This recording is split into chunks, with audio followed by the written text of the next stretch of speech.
या रब ज़माना मुझको मिटाता है किस लिए, लोहे जहाँ पे हर पे मुकर्रर नहीं हूँ मैं।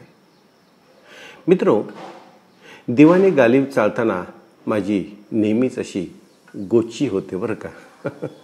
गोची नाही यार, कमीत कमी गालिबवर बोलताना तरी असे हे शब्द जे काय आहेत गोची खोची वगैरे टाळलेले बरे नाही का. कारण ज्यांच्यासमोर परमेश्वरानं उर्दू आणि फारसी भाषेचं शब्दभंडार सताड उघडं करून ठेवलं, त्या गालिबविषयी बोलताना हे गोची वगैरे असे शब्द नॉट फेअर. असं म्हणतात की एखादं सुंदर व्याख्यान ज्यावेळी आपण ऐकतो त्यावेळेला त्या ऐकणाऱ्याच्या म्हणजे श्रोत्याच्या मनामध्ये खरं तर भाषेचा स्तर असा उंचावला पाहिजे. म्हणूनच मी बोलताना प्रमाण भाषा किंवा त्यामधल्या बाकीच्या साऱ्या इतर काही ज्या काही गोष्टी असेल त्याला फारसं मी महत्त्व दिलेलंच नाही, कारण माझा पॉईंट क्लिअर आहे. त्यामुळेच माझ्या बोलण्यामध्ये येणारे गोची वगैरे असे जे काही शब्द असेल ना, ते तुम्ही समजून घ्याल असं मला वाटतं. तर गोचीचा मुद्दा असा आहे, दिवाने गालिब चालताना ना हा शेर उचलू की तो घेऊ असं नेहमीच मला होतं. आणि त्यातला विचार, एखाद्या शेरमधला विचार हा असा आहे की एखाद्या शेरमधला विचार हा तसा आहे, याचं सगळं बरेच असे झमेले पुढे उभे राहतात. काय झमेले काय sir, this is very unfair. गोची काय, झमेले काय. Okay okay okay. तर मित्रो, आजचा जो आपला शेर आहे ना, या रब ज़माना मुझको मिटाता है किस लिए, या रब ज़माना मुझको मिटाता है किस लिए, लोहे जहाँ पे हर पे मुकर्रर नहीं हूँ मैं. या शेरमध्ये लोहे जहाँ आणि हर पे मुकर्रर तसे दोन शब्द तसे फारसे बऱ्यापैकी अवघड आहेत बरं का. अर्थात ज्यांना जेमतेम उर्दू येतं अशाच लोकांच्यासाठी, अर्थात ज्यांना चांगलं उर्दू येतं त्यांना हे शब्द माहीत असतील. You understand what I mean. तर या रब ज़माना मुझको मिटाता है किस लिए, या ओळीमध्ये ना एक मानवी स्वभावाचं एक चिरंतन असं चित्र तुम्हाला दिसेल. अगदी ते चित्र जर स्पष्ट करायचं झालं किंवा ते चित्र जर आपल्याला सांगायचं झालं तर अगदी डार्विनच्या थिअरी ऑफ एव्होल्युशनपासून अगदी अलीकडच्या जी काही मॅनेजमेंट स्टडीज असतील याचाही विचार आपल्याला करता येईल. त्याची जी काही व्याप्ती आहे ती व्याप्ती तेव्हापासून म्हणजे डार्विनच्या थिअरी ऑफ एव्होल्युशनपासून मॅनेजमेंट स्टडीपर्यंत पसरलेलं आहे. अर्थात हे काही वेगळं सांगायला नको तुम्हाला की ह्याचा जो काही DNA असतो ना, तो राजकारणी लोकांच्यामध्ये अगदी उपजतच असतो. तर थोडक्यात काय, तर थोडक्यात म्हणजे काय, दुसऱ्याचे पतंग कसे कापायचे ही कला. माणसाला ना छोटं करण्यासाठी नेहमीच दोन पर्याय उपलब्ध असतात. जर आपण दोन माणसं म्हणजे दोन रेषा असं समजलो तर एक पर्याय असा असू शकतो की जी काही रेषा असेल त्याच्यापेक्षा आपली रेषा मोठी करणं हा एक पर्याय की जेणेकरून आपोआपच दुसरी जी रेषा आहे ती छोटी होईल. किंवा दुसरा जो पर्याय असतो जो बऱ्याच वेळा बरीच माणसं वापरतात की बाजूची रेषा कापणं आणि बाजूची रेषा कमी करणं, बाजूची रेषा खोडणं. या दुसऱ्या पर्यायामध्ये ज्यावेळी आपण बाजूची रेषा कमी करतो, कापतो किंवा खोडतो त्यावेळेला सुद्धा निश्चितपणे ती रेषा कमी होतेच होते. हे दोनच पर्याय उपलब्ध आहेत. पण यापेक्षा मला असं वाटतं, म्हणजे माझा स्वभाव असा स्वतःची रेषा वाढवण्यामध्ये आहे, दुसऱ्याची रेषा कमी करण्यामध्ये अजिबात नाही. बहुतेक माणसांना तसं करताना दिसत नाहीत. एकमेकांना कापणे असेल, एकमेकांना सडवणे असेल, एकमेकांना जास्त उडू न देणं, हे प्रत्येकाचे तसे छंद असतात. ते जोपासणारी माणसं आपण आजूबाजूला पाहतो. मगाशी जसं मी म्हटलं तसं राजकारणी माणसांच्या DNA मध्येच हे गुण असतात. म्हणूनच मग कार्यकर्ते जे असतात ते आयुष्यभर कार्यकर्तेच राहतात.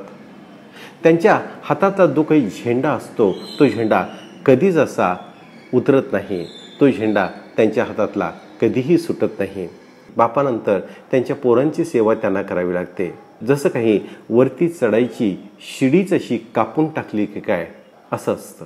बाप आमदार होतो, बाप खासदार होतो आणि पोरगा त्यानंतर तीच वाट चालत राहतो, तीच वाट धरतो आणि कार्यकर्ते हे आयुष्यभर असे कार्यकर्तेच राहतात. कार्यकर्त्याच्या नशिबामध्ये मात्र उदो उदो करण्यातच त्याचं आयुष्य निघून जातं. राजकारण हे केवळ एक उदाहरण म्हणून मी तुम्हाला दिलं. तसं दाबादबी असेल, कापाकापी असेल, ही सर्व क्षेत्रामध्ये अगदी चालू असते. कॉर्पोरेट क्षेत्रात तर हे खूप टेक्निकली होतं.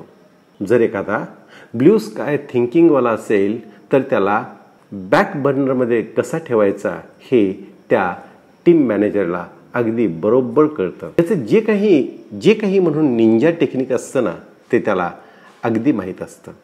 जर या गोष्टींचे पदर आणि पापुद्रे काढायचे जर ठरवलं तर त्याच्यासाठी आपलं अख्खं आयुष्य निघून जाईल. गालिब यांचा हा जो काही आजचा शेर आहे की या रब जमाना मुझको मिटाता है किस लिए, या रब जमाना मुझको मिटाता है किस लिए, लोहे जहाँ पे हर पे मुकर्रर नहीं हूँ मैं. या संपूर्ण शेरमध्ये गालिब यांचा एक स्वतःविषयीचा आत्मविश्वास दिसतो. कदाचित गालिब परमेश्वराला म्हणत असेल, why this foolish people are trying to extinguish me. मी असा काही कोणी गैरगुजरा वगैरे नाही ना की माझं अस्तित्व तुम्ही असं सहजासहजी मिटवून टाका. परवा एका सिनेमाच्या बाबतीमध्ये आपल्या किंग खानवरती एक मोठं बालट आलं होतं. एका सिनेमाला घेऊन त्याच्याशी प्रचंड घेराबंदी करण्यात आली होती. त्याला एकच उत्तर होतं आणि त्यानं म्हणजेच किंग खाननं एका इंटरव्ह्यूमध्ये ते देऊनही टाकलं होतं. त्या इंटरव्ह्यूमध्ये तो म्हणाला होता, ऐसे हवा से मैं थोडे ही हिलनेवाला हूँ. जे व्हायचं तेच झालं. त्याच्या सिनेमानं 1000 कोटीचा धंदा केला आणि मग नंतर आळी मिळी चुप गिळी चुप सगळेजण चुप झाले. गालिब यांचा आत्मविश्वास आज शेकडो वर्षे टिकून आहे ते याचसाठी. म्हणूनच ते इथे म्हणतात, या रब जमाना मुझको मिटाता है किस लिए. आणि या शेरमधली दुसरी जी ओळ आहे ती आहे, लोहे जहाँ पे हर पे मुकर्रर नहीं हूँ मैं. गालिब यांना माहिती आहे की ते काय आहेत. इथे एक उपमा गालिब देतात. लोहे जहाँ पे म्हणजे या संसाररूपी पाटीवरती हे ईश्वरा तू मला पाठवला आहेस. आणि हरपे मुकर्रर म्हणजे जी अक्षरं पुसून पुन्हा पुन्हा लिहिली जातात ती अक्षरं. एखाद्या पाटीवरती अक्षरं लिहून पुसली जातात आणि ती पुन्हा पुन्हा लिहिली जातात. पण दगडावरती कोरलेलं जे अक्षर असतं ते सदाकाळचं असतं. गालिब हेच सांगतात की बॉस की उगीच मला संपवायचा कोणी प्रयत्न करू नका. मी असा तसा थोडंच आहे की किसी भी छोटी हवा से हिलने वाला. वाव, व्हॉट अ कॉन्फिडन्स यार. तसं वरवर पाहता तसा हा शेर एका कॉन्फिडंट माणसाचा आवाज वाटतो हे खरं आहे. हो, निश्चितपणे तो तर आहेतच. पण आपण थोडंसं जरी त्याच्या आत घुसायचा प्रयत्न केला तर मग आपल्या लक्षात येतं की गालिब हे या निर्मात्याच्याच विधात्याच्याच म्हणजे या देवाच्या भूमिकेवर प्रचंड असा विश्वास टाकतात. विधात्यानं या विश्वात जे काही निर्माण केलं असेल, जे काही निर्माण केलं आहे, जो काही प्रोग्राम केला असेल ते निश्चितपणे कुठल्या तरी एका विशिष्ट उद्देशानं आहे. कुठला तरी त्याचा एक डेफिनेट असा रोल आहे. एकदा का आपण हे स्वीकारलं तर त्यांना वाटतं त्यांचाही या विश्वामध्ये येण्याचं निश्चितपणे काहीतरी प्रयोजन असेल. म्हणूनच या विश्वामध्ये हे ईश्वरा तू मला पाठवलं आहेस म्हणजेच या विश्वाच्या पाठीवरती तू मला जे काही लिहिलं आहेस म्हणजेच मी केवळ कोणी असाच ऐरागैरा किंवा बेकार नाही आहे. माझ्या अस्तित्वाला निश्चितपणे काही ना काही अर्थ असेलच. माणसाकडून नेहमीच चूक होते पण हे विधात्या, तुझ्याकडून कोणतीच चूक कधीच अशी होणार नाही. म्हणूनच मला वाटतं माझं या पृथ्वीवरील जे काही अस्तित्व आहे त्याचा काहीतरी निश्चितच अर्थ आहे. मित्रो, गालिब यांनी या शेरमध्ये सोडलेल्या प्रश्नाचं उत्तर आज आपणास मिळतंय. वरकरणी परमेश्वराला न मानणारा हा माणूस, ज्याचं नाव मिर्झा गालिब होतं, त्याच परमेश्वराच्या निर्मितीविषयी किती प्रचंड विचार करतो आणि किती पक्का विचार करतो.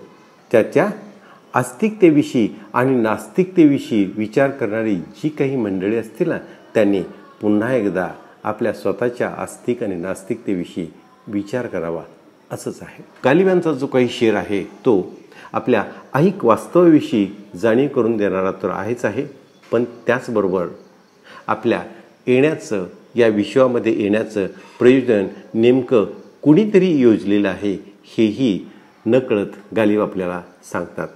त्याचा आत्मविश्वासही गालिब आपल्याला देतात. आजचा आपला जो काही शेर आहे तो प्रॅक्टिकल तर आहेच आहे, तो एका अर्थानं एक्झिस्टन्शियल ज्याला म्हणता येईल तसा आहे. तो त्याचबरोबर पॉझिटिव्ह थॉट देणारा पण आहे आणि ऑफकोर्स तो फ्युचरिस्टिक पण आहे. म्हणूनच गालिब हे ग्रेट आहेत. मित्र हो, पुढचा शेर पुढच्या वेळी. गालिब यांच्याशी जो काय आपला संवाद आहे तो चालूच राहील, तो चालूच असेल.